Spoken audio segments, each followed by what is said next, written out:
तुझी मात्र आशा. जय जय जगदीशा जगाला तुझी मात्र आशा. जय मंगल धामा जगाल तुझा मात्र प्रेमा. जय जगदाधारा जगाला तुझा मात्र थारा.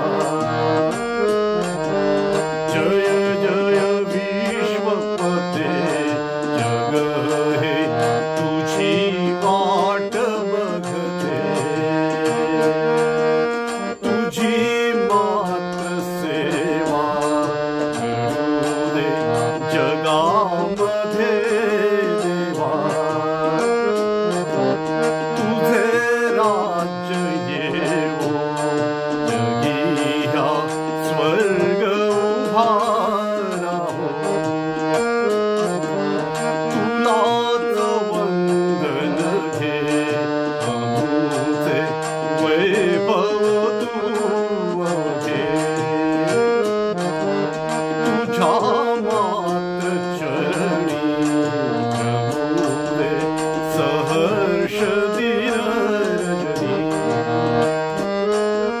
प्रभो परात्पर जय करुणाकर.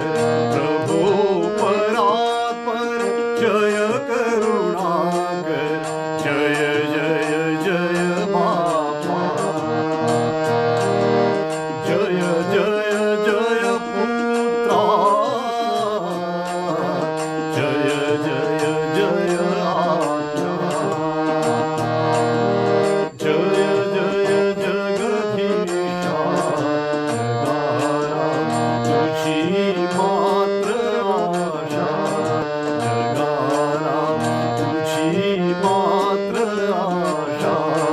जगाला तुझी मात्र आशा.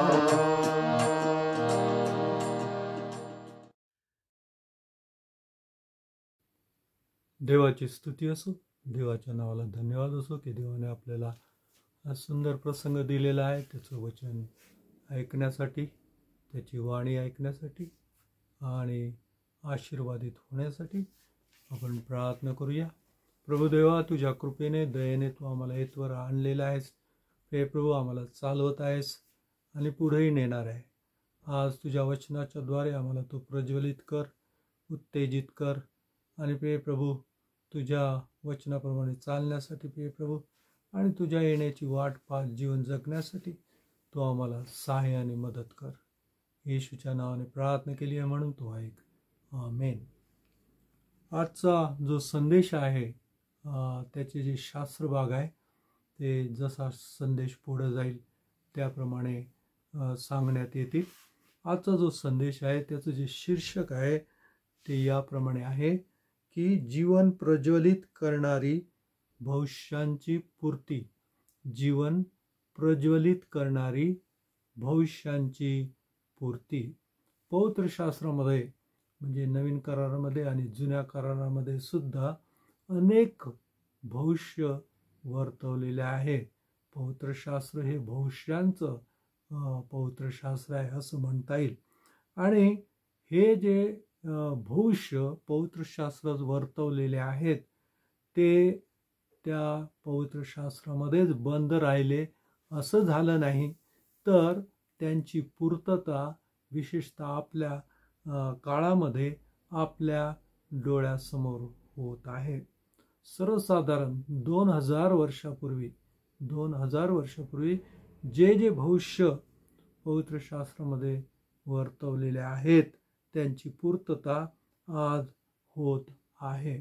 आणि ही जी भविष्यांची पूर्तता आहे ती आम्हाला चालना देणारी, उत्तेजन देणारी आणि आम्हाला वाढवणारी, आमचा विश्वास पक्का असल्या प्रकारे करणारी, आम्हाला प्रज्वलित करणारी आणि विशेष म्हणजे आम्हाला पेटवणारी असल्या प्रकारची ही भविष्याची पूर्ती आहे असं मला वाटतं.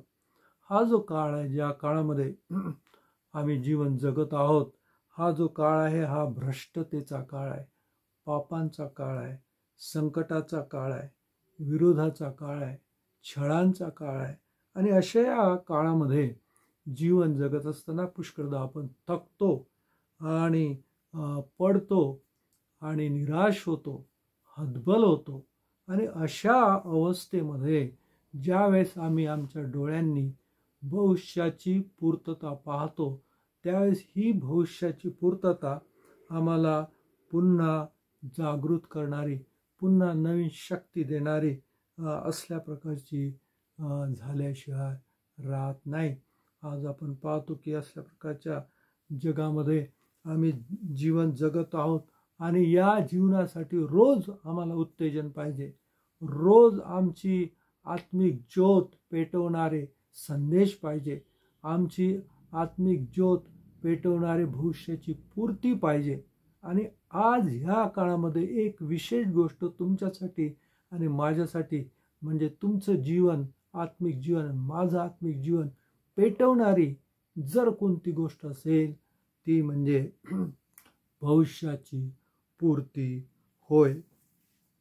आपण पाहतो की आज विशेष करून आम्ही जे विश्वासणारे आहोत, आम्ही ज्यावेळेस ही भविष्याची पूर्ती पाहतो त्यावेळेस आम्हाला पक्की खात्री झालेली आहे की देवाचं वचन हे सत्य आहे, देव हा सत्य आहे. आणि जे तो बोलतो आणि पवित्र शास्त्रामध्ये जे जे भविष्य विशेष करून सांगितलेले आहे ते पूर्ण सत्य आहे, पूर्ण खरे आहेत. आणि त्या भविष्यांची पूर्ती आमच्या डोळ्यासमोर होत आहे. आज जर आपण पाहिलं, जो इस्रायल देश, देवाचा निवडलेला देश, इस्रायलांना दिलेलं वतन, ते त्या देशातील यरुशलेम जे आहे ते या भविष्यांच्या पूर्ततेचं एक प्रकारे केंद्र झालेलं आहे, सेंटर झालेलं आहे. अनेक भविष्यांची पूर्ती आज त्या यरुशलेममध्ये होत आहे, कारण ते एक सेंटर झालेलं आहे. आणि केवळ यरुशलेमच नव्हे परंतु जगामध्ये अनेक देशामध्ये, अमेरिकेमध्ये, ब्रिटनमध्ये आणि असल्या प्रकारच्या अनेक देशामध्ये असल्या प्रकारच्या या भविष्यांची पूर्तता लोक पाहत आहे, आपल्या डोळ्यांनी पाहत आहे. अनेक चमत्कार होत आहे, अनेक चिन्ह होत आहे. आणि ह्या सर्व गोष्टी विशेष असल्या प्रकारच्या आहे, कारण त्यामुळे एक लाट, एक संजीवनाची लाट, जागृतीची लाट संपूर्ण जगामध्ये पसरत आहे असं आपल्याला दिसून येईल. जे भविष्य, ज्या भविष्याची पूर्तता होत आहे ते 3 प्रकारच्या भविष्याची पूर्तता होत आहे असं मला वाटतं. पहिला जो प्रकार आहे तो म्हणजे आकाशात आणि पृथ्वीवर ज्या घटना घडणार आहेत भविष्याप्रमाणे त्या आकाशात आणि पृथ्वीवर घडत आहेत. आकाशात आणि पृथ्वीवर ज्या घटना घडणार होत्या त्या घडत आहेत, भविष्य पूर्ण होत आहे. उदाहरणार्थ प्रगटी 16:34 या वचनामध्ये समुद्र आणि नद्यांविषयीचं भविष्य सांगितलेलं आहे. आणि वचन 3 मध्ये काय लिहिलेलं आहे, त्या ठिकाणी असं लिहिलेलं आहे की दुसऱ्याने आपली वाटी समुद्रात ओतली तेव्हा समुद्र मृतांच्या रक्तासारखा झाला आणि त्यातील प्राणी मरून गेली. वचन 4 मध्ये असं लिहिलेलं आहे, तिसऱ्याने आपली वाटी नद्या व पाण्याच्या झऱ्यात ओतली आणि त्याचे रक्त झाले. ही भविष्यवाणी आहे. आणि त्या भविष्यवाणीप्रमाणे होत आहे का? आपण पाहतो की गालिल समुद्र, त्याचप्रमाणे यार्देन नदी आणि युफ्रेटिस नदी यांचं पाणी हे रक्तासारखं लाल झालेलं दिसत आहे. ही प्रत्यक्ष होणारी गोष्ट आहे, ही झालेली गोष्ट आहे. आता सारं जग ते पाहत आहे. भविष्य होतं, त्या भविष्याची पूर्तता आपल्याला पाहायला मिळते. त्यानंतर रोम 8:22 मध्ये भविष्य आहे. ते भविष्य काय आहे? त्या ठिकाणी असं लिहिलेलं आहे, कारण आपल्याला ठाऊक आहे की संबंध सृष्टी आजपर्यंत कणत आहे व वेदना भोगीत आहे. नवलाची गोष्ट, जी ही पृथ्वी आहे ती सुद्धा कणत आहे, पापाच्या भारामुळे कणत आहे आणि सुटकेसाठी कणत आहे. ज्यावेळेस येशू येईल त्यावेळेस तिची सुटका होईल आणि त्या सुटकेसाठी पापाच्या भारामुळे ती कणत आहे. आणि हे भविष्य खरं आहे का? तर ते खरं होत आहे. कारण यार्देन नदी, युफ्रेटिस नदी आणि इतर अनेक ठिकाणी जमिनीमधून असल्या प्रकारे कण्हण्याचा आवाज ऐकायला आलेला आहे. म्हणजे ही जी भविष्यवाणी सांगितलेली आहे तिची पूर्तता तुमच्या आणि माझ्या काळात होत आहे. त्यानंतर पुढचं भविष्य प्रगटी 16:12 या वचनामध्ये कोणतं भविष्य सांगितलेलं आहे? त्या ठिकाणी असं लिहिलेलं आहे, 6व्याने आपली वाटी फरात नदीवर म्हणजे युफ्रेटिस नदीवर ओतली, तेव्हा सूर्याच्या उगवतीपासून येणाऱ्या राजांची वाट सिद्ध व्हावी म्हणून तिचे पाणी आटून गेले. युफ्रेटिस नदी फार मोठी नदी, कधी न आटणारी, जगाच्या सुरुवातीपासून कधीही न आटणारी फार मोठी नदी या भविष्याप्रमाणे आटत आहे. 60% तिचं पाणी आटलेलं आहे. आणि ही जी भविष्यवाणी मोठी ती तुमच्या आणि माझ्या काळामध्ये खरी होत आहे. फार मोठी गोष्ट आहे, साधी गोष्ट नाही. त्यानंतर लूका वर्तमान 21:10 आणि 11 या वचनामध्ये भविष्य सांगितलेले आहे. वचन 10 मध्ये काय भविष्य आहे? राष्ट्रावर राष्ट्र, राज्यावर राज्य उठेल, मोठमोठे भूमिकंप होतील, जागोजागी मऱ्या येतील, दुष्काळ पडतील, भयंकर उत्पात होतील, आकाशात मोठी चिन्हे दिसून येतील. आणि हे जे भविष्य आहे त्याप्रमाणे आजच्या काळामध्ये आजूबाजूच्या परिस्थितीमध्ये असल्या प्रकारचे भविष्याची पूर्तता झालेली आहे. या भविष्याप्रमाणे अनेक भूकंप होत आहे, वादळ होत आहे, सुनामी होत आहे आणि ढगफुटी होत आहे. आणि विशेषतः या मागच्या 4-5 वर्षामध्ये फार मोठ्या प्रमाणात आणि फार तीव्र असल्या प्रकारचे अनेक वादळ जगाने पाहिलेले आहे, भूमिकंप पाहिलेले आहे, ढगफुटी वारंवार होतोय. ह्या ज्या गोष्टी जगाच्या सुरुवातीपासून होत्या, परंतु या काळामध्ये त्यांची तीव्रता वाढलेली आहे आणि ते पुन्हा पुन्हा त्यांचं सातत्य पुन्हा पुन्हा आपल्याला दिसत आहे आणि त्यांची तीव्रता फार मोठ्या प्रमाणात दिसत आहे. आणि जग असल्या प्रकारच्या भयंकर असल्या प्रकारच्या संकटाचा अनुभव घेत आहे.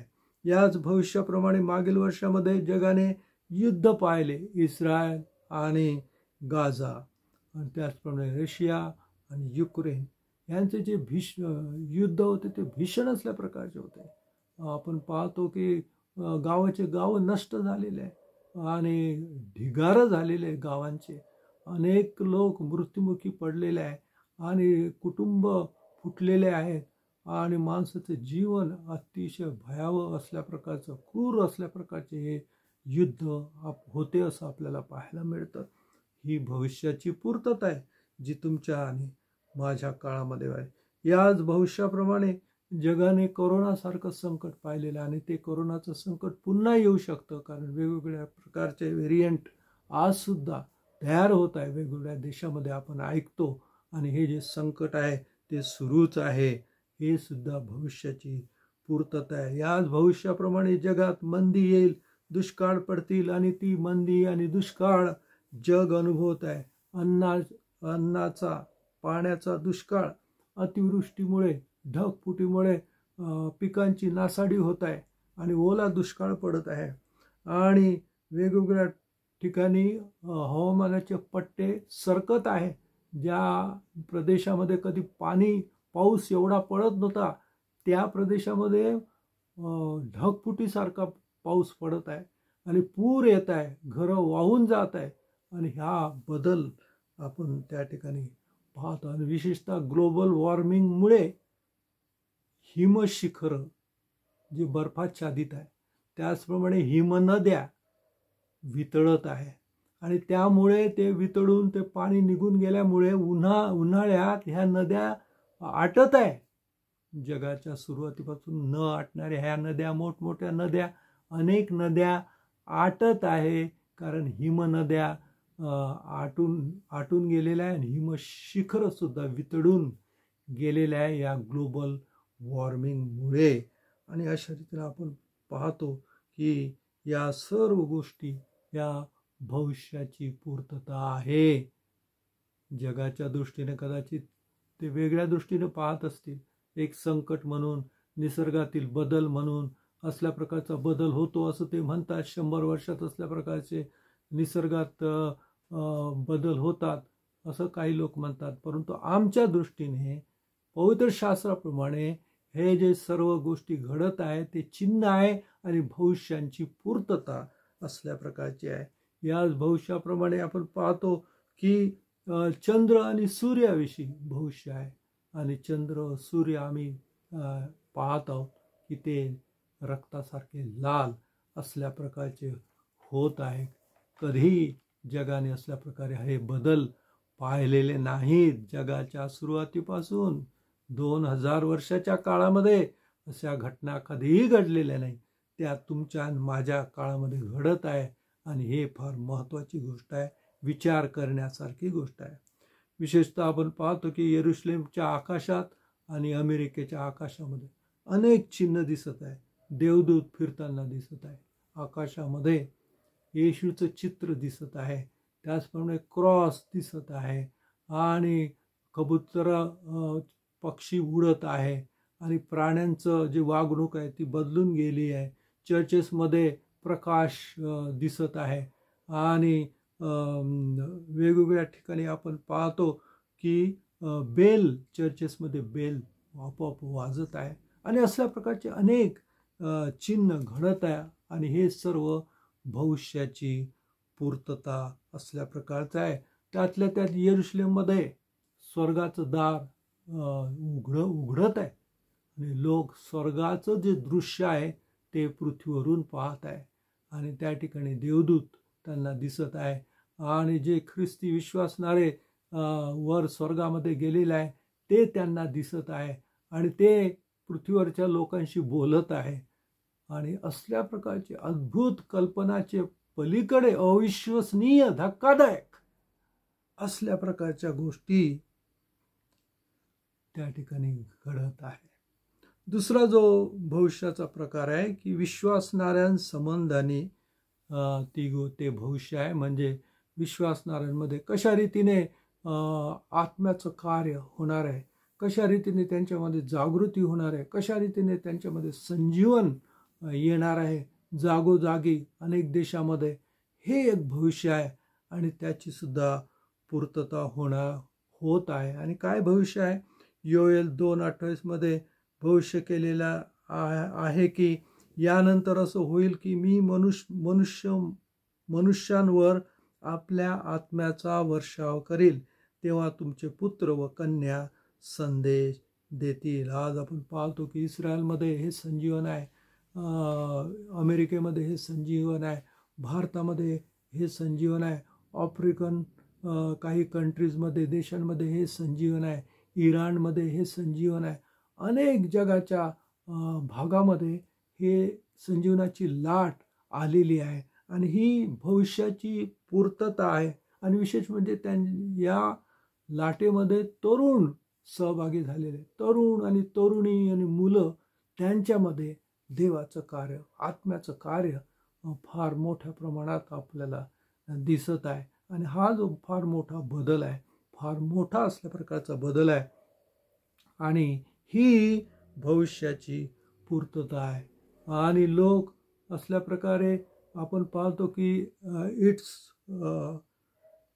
सुपरनॅचरल हा जो कार्यक्रम आहे त्याच्यामध्ये अद्भुत असल्या प्रकारच्या साक्षी आपण ऐकत आहोत. कशा रीतीने देव त्याच्या लोकांना दर्शन देत आहे, कशा रीतीने त्यांचे मोठमोठे आजार बरे करत आहे, कशा रीतीने त्यांना संदेश देत आहे, कशा रीतीने त्यांच्या जीवनामध्ये बदल होत आहे आणि कशा रीतीने ते स्वर्ग पाहत आहे, कशा रीतीने ते नरक पाहत आहे.